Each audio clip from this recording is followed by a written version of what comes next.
नमस्कार, आप देख रहे हैं प्रसारण न्यूज नेटवर्क। आइए नजर डालते हैं दाहोद जिले की खबरों पर। अब खबर विस्तार से। दाहोद नगर उपकारी परम पूज्य कीर्ति प्रभा श्री जी मसा न सुशिष्य सहज स्वभाव वाली परम पूज्य साध्वी जी स्मित दर्शिता श्री जी मसा आदि ठाणा 4 के सानिध्य में जीवन को मंगलमय बनाने के लिए, जीवन में सुखी रहने के लिए, कष्टों से छुटकारा पाने के लिए, विश्वास प्राप्त करने के लिए, स्वास्थ्य बनाने के लिए, बुद्धि तेज अटके काम यदि आप पूर्ण करना चाहते हैं, तो जीवन में शांति पाना चाहते हैं, तो आपको नवकार मंत्र की आराधना करनी चाहिए।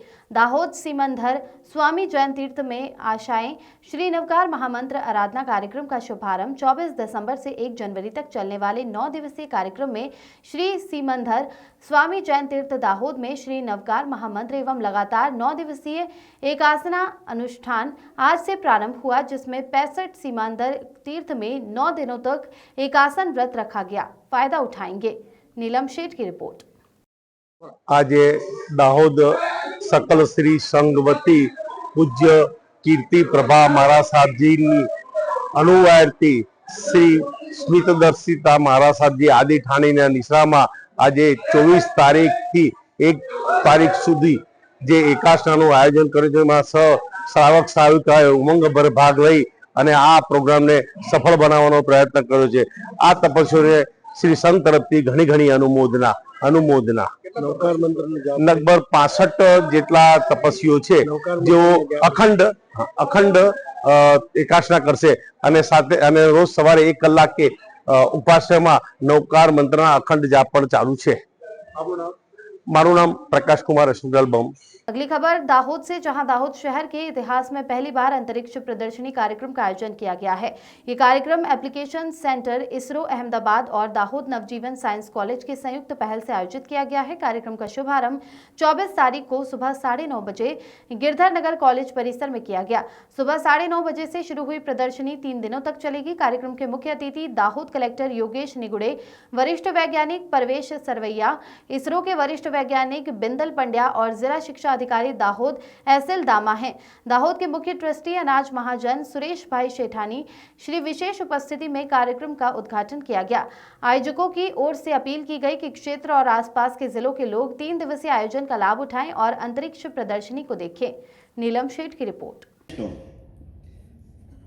આપણે જાણીએ છીએ કે સાયન્સ એક એવો સબ્જેક્ટ છે અને વિજ્ઞાન થકી જ આપણે ભારત 21મી સદીમાં વિશ્વ મહાસત્તા બનવા માટે અગ્રસર થઈ રહ્યો છે, ત્યારે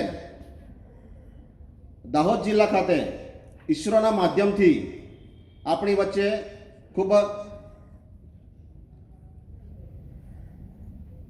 ઉત્સાહી અને દાહોદ જિલ્લાના બાળકોને કંઈક લાભ મળે એ આશયથી અહીંયા ઈસરોમાંથી પધારેલા સિનિયર સાયન્ટિસ્ટ મિત્રોએ એક પહેલ કરી વિવિધ પ્રકારના અહીંયા આપણે જોઈએ છે પીએસએલવીના જે પ્રયોગો જે છે એ સિવાય બીજા એક્ઝિબિશનમાં મુકાનારા જે કાંઈ આપણા પ્રયોગો અને જે કંઈ અહીંયા મૂકેલા છે એને નિહાળવાનો તમને નજીકથી નિહાળવાનો અવસર મળશે, કારણ કે ઈસરો ખાતે જવું અહીંથી એ એટલું ઇઝી નથી।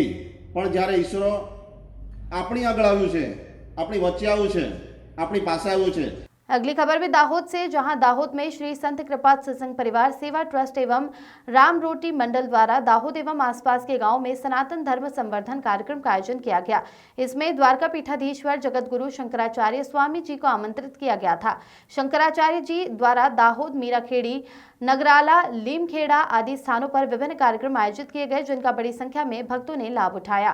श्री संत कृपा सत्संग परिवार सेवा ट्रस्ट और राम रोटी मंडल में सभी के प्रति आभार व्यक्त किया है, क्योंकि ये संवर्धन कार्यक्रम बहुत सफल रहा है और इससे बड़ी संख्या में लोगों को लाभ हुआ है। नीलम शेठ की रिपोर्ट। तारीख 19 થી તારીખ 22 4 દિવસીય શ્રી શંકરાચાર્યજી દ્વારકાપીઠના સદાનંદ સરસ્વતીજીનો કાર્યક્રમ દાહોદ ખાતે શ્રી સંત કૃપા સત્સંગ પરિવાર દ્વારા આયોજિત થયો હતો। તેમાં અલગ અલગ જગ્યાએ તેમનું પ્રવચન અને ધર્મસભા રાખેલ હતી, જેમ કે દાહોદ રામરોટી ભવન ખાતે 2 દિવસ, 1 દિવસ સેવા મંડળ બીજે દિવસે નગરાળા જીપી ધાનકા સ્કૂલ, ત્રીજે દિવસે દેવધા ગંગો મહારાજના આશ્રમ પર રાખેલ. આ સૌ કાર્યક્રમમાં દાહોદની નગરજનોએ તારીખ 19 ઉષ્માભેર બાઇક રેલીનું સ્વાગત બહુ જ ધૂમધામથી કરેલ. આ કાર્યક્રમને સફળ બનાવવા દાહોદ જિલ્લાની નગરજનો તેમજ સૌ કલેક્ટર સાહેબ, એસપી સાહેબ, પત્રકાર મિત્રો તેમજ અલગ અલગ સંસ્થાઓ દ્વારા જે ઉષ્માભેર સ્વાગત અને પ્રવચનનો લાભ લીધો અને આ કાર્યક્રમને સફળ બનાવવા નામી અનામી તમામ વ્યક્તિઓનો સંત કૃપા સત્સંગ મંડળ હૃદયથી ખૂબ ખૂબ આભાર માને છે. આવા આપના ઉત્સાહ દેખી અલગ અલગ કાર્યક્રમોની અમને કરવાની એક બળ મળેલ છે. તે બદલ સૌનો હૃદયપૂર્વક મંડળ આભાર માને છે. ધન્યવાદ. ભારત માતા કી જય.